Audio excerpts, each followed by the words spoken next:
Y justo en este momento nos vamos a conectar vía Zoom con José Medina Mora y Casa.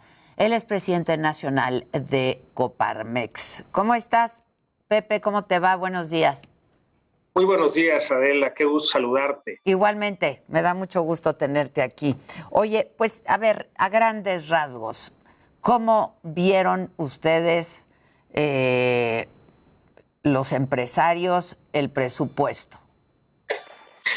Bueno, como en todo, Adela, cosas positivas y cosas preocupantes.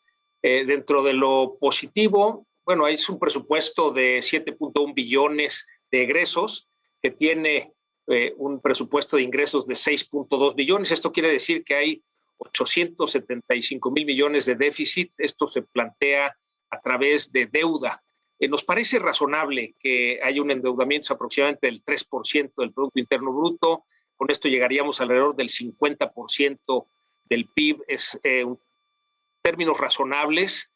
También la promesa que había del secretario de Hacienda, Rogelio Ramírez de la O, de que no habría nuevos impuestos ni aumento en los impuestos existentes, se cumple. Por otro lado, nos parece que los supuestos macroeconómicos son demasiado optimistas. Secretaría de Hacienda plantea un presupuesto con un crecimiento del 4.1%, cuando pues, los analistas nacionales e internacionales hablan en promedio del 3%. También es optimista la producción de petróleo por parte de Pemex, 1.826 millones de barriles diarios, cuando de enero a junio el promedio ha sido 1.681 barriles diarios. Nos parece positivo el que se implemente un régimen simplificado de confianza en donde los emprendedores, las micro y pequeñas empresas puedan tributar de acuerdo con los flujos de efectivo. Esto facilitará que participen en la economía formal quienes han estado en la parte de la informalidad. Preocupante, Adela, el Justo que no eso hay te iba a apoyos. preguntar, Pepe, ¿qué les preocupa? Sí, preocupante el que no hay apoyos para la reactivación económica.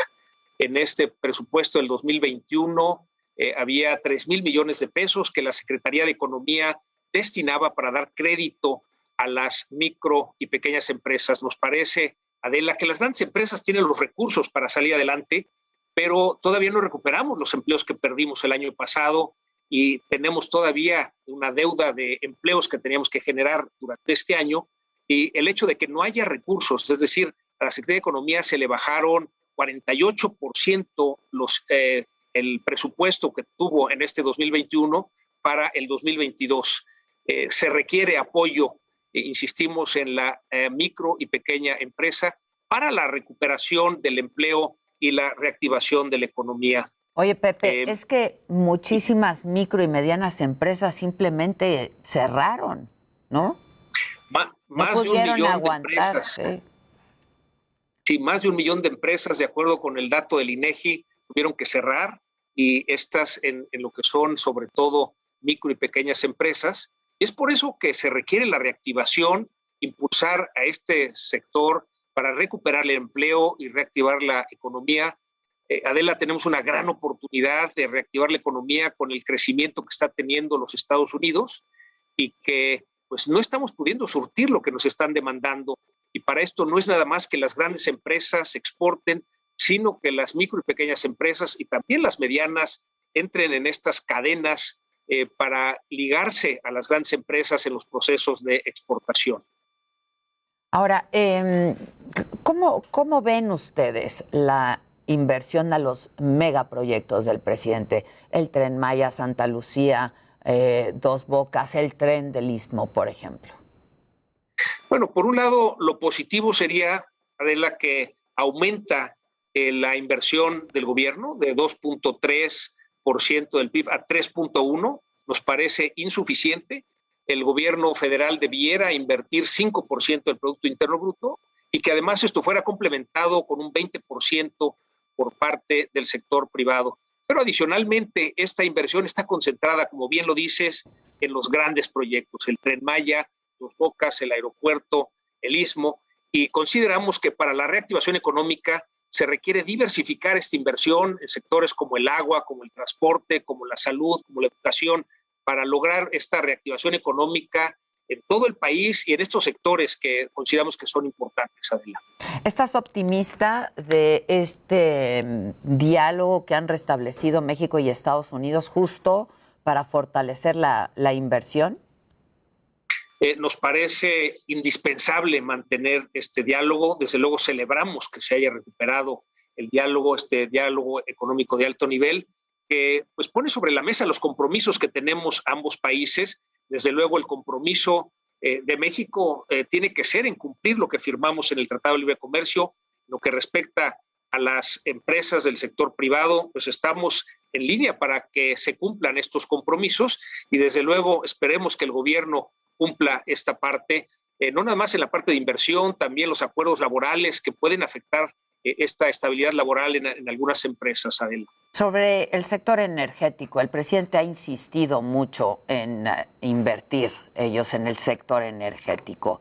¿Qué opina la Coparmex de esto? Bueno, nos preocupa que el 15% del presupuesto esté destinado al sector energético, 1 de cada 7 pesos. Desde luego que como ciudadanos queremos que tanto Pemex como la Comisión Federal de Electricidad sean empresas rentables. Estas dos empresas productivas del Estado, el año pasado Pemex perdió 350,000 millones de pesos, la Comisión Federal de Electricidad 79,000 millones de pesos. Requerimos que sean empresas rentables. Todos los mexicanos queremos tener luz, acceso a la luz y que ésta sea a precios accesibles. Y en ese sentido nos parece que el gobierno debe de ser un rector del área energética, pero que se puede complementar con inversiones del sector privado. Las inversiones que se requieren en el área energética no las va a poder hacer el gobierno federal, aún con este 15% del presupuesto dedicado al sector energético. Si queremos que se reactive la economía, que crezca el país, es importante que se tenga esta inversión que sea complementaria por parte del sector privado. Oye, Pepe, en este presupuesto, el paquete económico 2022, ¿ustedes ven la mano del nuevo secretario de Hacienda? Sin duda, la experiencia que tiene Rogelio Ramírez de la O de haber trabajado tantos años en el sector privado hace que entienda los dos lados que tiene la economía, tanto el sector público como el sector privado, y va en la línea, desde luego, de la política macroeconómica que ha seguido este gobierno en los primeros 3 años, pero también tiene su parte importante en este diálogo que ha abierto Rogelio Ramírez de la O con el sector empresarial. El viernes pasado, Adela, tuvimos una reunión con él, no nada más Coparmex, sino los 12 organismos que pertenecemos al Consejo Coordinador Empresarial, y te diría que fue un diálogo abierto en donde expresamos nuestras preocupaciones, en particular sobre estos cambios que vienen al Código Fiscal, y acordamos que se abriera una mesa de diálogo para entender el alcance de estos cambios que están proponiendo en el Código Fiscal. Lo que esperamos, Adela, es que siga este diálogo abierto, frecuente y con mucho respeto. Oye, Pepe, estamos hablando con José Medina Mora y Casa, el presidente nacional de Coparmex. Pepe, te pregunto, ya han cambiado las reglas para el outsourcing y pues la transición a este nuevo modelo, ¿cómo la ven ustedes? ¿Están las empresas pudiendo cumplir con este nuevo esquema?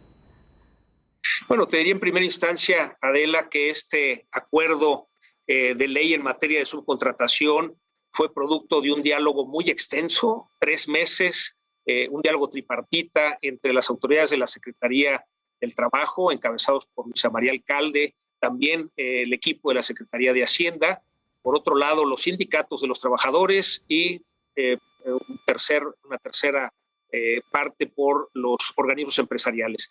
Después de esos 3 meses llegamos a un buen acuerdo. Consideramos que es positivo porque las 3 partes ganamos, y para que los 3 ganáramos, los 3 tuvimos que conceder algo. Sin embargo, desde que se aprobó en el mes de abril, manifestamos la necesidad de que se diera un plazo adecuado para su implementación. Nos parecía que era poco el plazo al 1 de agosto. Se logró una extensión de 1 mes al 1 de septiembre. Hoy ya está en vigor esta ley en materia de subcontratación, para las empresas del sector privado. Sin embargo, para las empresas del sector público será hasta el 1 de enero del 2022 y por eso también desde abril manifestamos el que debiera ser en la misma fecha de implementación para las empresas del sector público como para las empresas del sector privado. No vemos ninguna razón para las cuales existe esta diferencia en los plazos de implementación y claro, hay ahora alrededor de 110,000 empresas que han iniciado el trámite de registro conocido como REPSE en el portal de la Secretaría del Trabajo, pero solamente la mitad han logrado, un poco más de la mitad, alrededor de 65,000 han logrado el registro. Esto quiere decir que todavía hay muchas empresas que no han logrado completar ese registro, ¿no? Y esto pues se manifestará en algunos sectores, habrá freno en la economía, habrá cierta pérdida de empleo en lo que se completa el registro y la implementación de esta ley. Oye, Pepe, finalmente te preguntaría, a mitad del camino, ¿qué destacarías de esta administración? En todos sentidos, sí, bueno, para bien y para mal. Sí, pues como en todo, Adela, hay cosas positivas y cosas negativas. En lo positivo, yo destacaría la apertura al diálogo. En este diálogo que comentamos de la ley en materia de subcontratación, también el diálogo que hemos mantenido con la Secretaría de Economía, con secretaria Tatiana Cloutier, para la reactivación de la economía en nuestro país. Diálogo con distintas dependencias, con el Seguro Social para propósitos de vacunación, con el Infonavit para el registro precisamente de las empresas en ley en materia de subcontratación, con la Secretaría de Hacienda, hablando de los incentivos para reactivar la economía.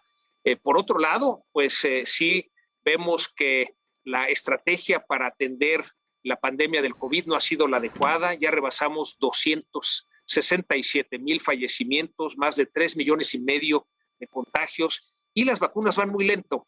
Sí, necesitamos acelerar la aplicación de las vacunas para lograr la reactivación económica antes de que entre el invierno, que por ser los eventos en lugares cerrados aumenta el riesgo de contagio.